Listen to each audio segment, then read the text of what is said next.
కేసులు పెట్టమనా, పెట్రోల్ పంపులు ఇస్తున్నామనా, వాళ్ళకి వచ్చి బెయిల్పూర్ సెక్షన్ ఇవ్వమనా, లేకపోతే వాళ్ళ మీద వచ్చి ఆ మహిళల మీద దాడి చేయమనా, జరిగించారు చట్టం ఇది ఉంటుంది.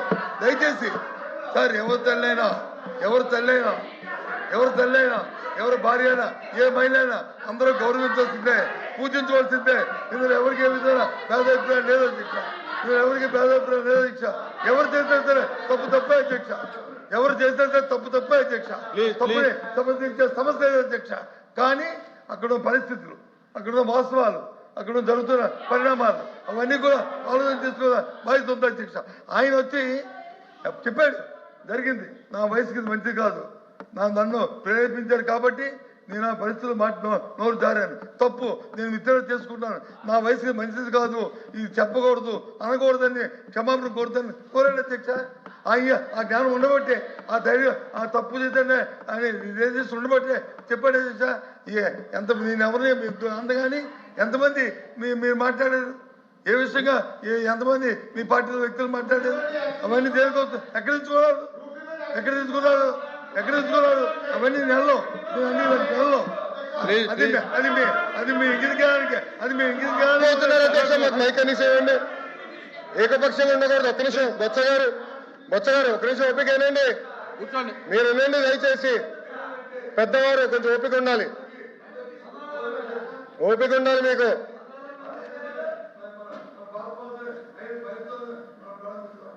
ఓకే ప్లీజ్ ఒక్క నిమిషం అధ్యక్ష, ప్లీజ్ కంక్లూడ్ చేయండి. ఒక్క నిమిషం అధ్యక్ష. నెల్లూరులో వాళ్ళ మాజీ శాసనసభ్యుడు మా శాసనసభ్యురాల గురించి ఏం మాట్లాడారు అధ్యక్ష ఆ రోజు? దానికి సమాధానం లేదు. దాని తర్వాత ఒక్క నిమిషం సార్ మాట్లాడినాయండి.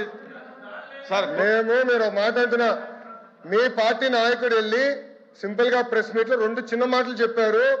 2 చిన్న మాటలు. అది ఒక తల్లిని అవమానిస్తే 2 చిన్న మాటలండి. ఒక నాయకత్వం వహిస్తున్న వ్యక్తి మీరు చెప్పలా, మీ నాయకుడు you are not the party president sir, you are not the party president, మీ నాయకుడు అని చెప్పాను నేను. మీ నాయకుడు బెంగళూరులో ఉండే నాయకుడు, మీ పార్టీ నాయకుడు ఏమన్నాడండి? 2 చిన్న మాటల. ఒక తల్లిని అవమానిస్తే 2 చిన్న మాటల, అంత చిన్న మాటల ఎట్లా అవుతుంది సార్ ఇది? ఒక్క నిమిషం బొత్స గారు, మీరు ఒక మాట అన్నారు, మీరు ఆధారాలు ఇవ్వండి, విల్ టేక్ యాక్షన్ అంటున్నా. మా కార్యకర్త భారతిరెడ్డి గారి గురించి ఒక పోస్ట్ పెడితే, ఒక వీడియో చేస్తే మేము యాక్షన్ తీసుకున్నాం. అది మాకున్న చిత్తశుద్ధి. 5 సంవత్సరాలు మీరు ఏం చేశారు? మా పార్టీ ఆఫీస్ పైన దాడి చేస్తే మీరు ఏం చేశారు సార్? ప్లీజ్ మీరు ఏం చేశారు? సభలో మా తల్లిని అవమానించడం మీరు ఏం చేశారు?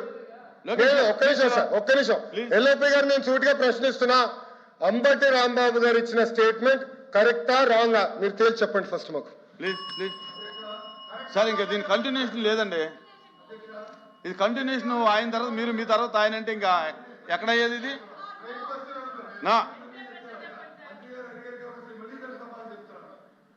రాంబాబు గారిని మీరు పెట్టిన ఏదైతే వాల్ పోస్ట్ అయితే పెట్టి అబ్యూజింగ్ చేస్తూ మీరు మాట్లాడారు కదా, మీరు మాట్లాడారు కదా, అబ్యూజింగ్ చేస్తూ ఆయన పెట్టినప్పుడు దానికి వెళ్తే ఆయన్ని చాలా ఆయన తల్లిగారిని చాలా దూషించిన వీడియో కూడా చూపెడతారు. దూషిస్తే ఆ ప్రెసిడెంట్ వచ్చి ఆయన వచ్చి మాట్లాడి ఇంటికి వెళ్ళిన తర్వాత రిలైజ్ అయ్యి విత్డ్రా చేసుకుంటే ఆయన దాడి చేస్తారా? ఆయన మీద దాడి చేస్తారా? ఏంటిది? అంతకుముందు ఇప్పుడు మళ్ళీ మీరు భారతదేశ పేరు తీసుకొచ్చారు. భువనేశ్వర్ గారిని మాట్లాడితే మన అవసరం ఏం చెప్పాను నేను? ఏ తల్లినైనా సరే, ఏ భార్యనైనా సరే అందరం కూడా సార్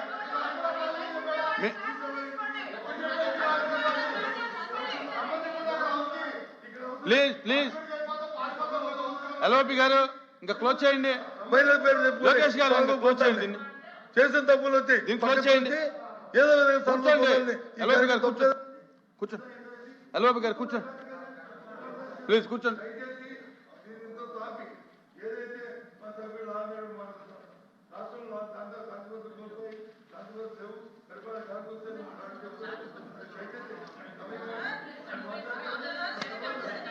ఎక్కడ ప్లీజ్ మాట్లాడేది కదమ్మా, లోకేష్ గారు మాట్లాడారు కదా. ఒకటేంటంటే రాంగ్ స్టేట్మెంట్ ముందు అది డ్రాప్ చేసుకోమనండి, శాంతి భద్రతలు లేవు అన్నమాట డ్రాప్ చేసుకోవాలి.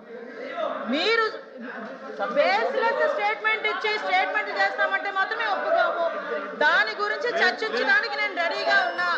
శాంతి భద్రతల గురించి కానీ, క్రైమ్ గురించి కానీ, వాళ్ళ మీద ఎలిగేషన్స్ గురించి కానీ, దేని గురించి చర్చించడానికైనా as a home minister I'm ready. మీరు ఎప్పుడు పెట్టుకుంటారంటే పెట్టుకోండి, నేను రెడీగా ఉన్నా. దానికి అన్నిటికీ కూడా సమాధానం చెప్తా విత్ ఉదాహరణలు. ఇంకోటి చెప్తున్నా అధ్యక్ష, ఇందాకే బొత్స సత్యనారాయణ గారు గౌరవంగా మాజీ మంత్రివర్యులు, పెద్దవాళ్ళు, సీనియర్ మోస్ట్ రాజకీయ నాయకుడు, ఆయన ఒక మాట అన్నారు, అంబటి రాంబాబు గారు వాళ్ళ తల్లి గురించి ఎవరో మాట్లాడారని. ఆధారాలు ఇవ్వమనండి, ఇమ్మీడియట్ గా యాక్షన్ తీసుకోకపోతే అప్పుడు అడగమనండి, ఇవ్వనండి ఆధారాలు, ఇవ్వనండి ఆధారాలు, నేను ఇస్తా. ఇదే అంబటి రాంబాబు గారు బయటకు వచ్చి ఇష్టానుసారంగా మాట్లాడి మళ్ళా బయటకు వచ్చి క్షమాపణ చెప్పారని చెప్తున్నారు కదా. క్షమాపణ చెప్పే ఉద్దేశం అయితే విత్ ఇన్ పావు గంటలో వాళ్ళ ఇంట్లోంచి బయటకు వచ్చి మాట్లాడుతూ నా కుక్కను కూడా టచ్ చేయలేరు, ఏ పోలీసు వస్తాడు రమ్మని చెప్పినప్పుడు ఆ మాట్లాడు గురించి మాట్లాడినట్టు అంటే ఇలాంటి మాట్లాడి రచ్చగొట్టేటట్టుగా మాట్లాడి నిన్న జైలు దగ్గరికి వెళ్ళి ఇట్ట పాడతాడు. ఆయన మాజీ మంత్రి అండి, ఏం మాట్లాడుతున్నారండి, ఏ సైకిల్ చేస్తున్నారండి, సమాజానికి ఎటువంటి మెసేజ్ ఇస్తున్నారండి? అలాంటి వ్యక్తి గురించి ఇలాంటి సభలో, పెద్దల సభలో ఇంత చర్చ అవసరమా అసలు? ఇంత అలాంటి వ్యక్తి గురించి అలాంటి అనకూడదు కానీ తల్లిని చెల్లిని కూడా మాట్లాడే వాళ్ళ గురించి ఈ రోజు ఈ సభలో, ఈ పెద్దల సభలో ఇంత చర్చ అవసరమా? అతని గురించి వెనకేసుకురావడం అవసరమా? అసలు మీకేమైనా అసలు సెన్స్ ఉందా అని అడుగుతున్నాను నేను. ఈ రోజు కనీసం ఆలోచన చేసుకోవాలి కదా. ఎలా పడితే అలా మాట్లాడడానికి, ఏది పడితే మాట్లాడడానికి. ఇది దేవాలయం లాంటి కౌన్సిల్, పెద్దల సభ ఇది. అమ్మా కూర్చోండి, కంటిన్యూ చేయండి, కాంట్రవర్సీ కలగండి.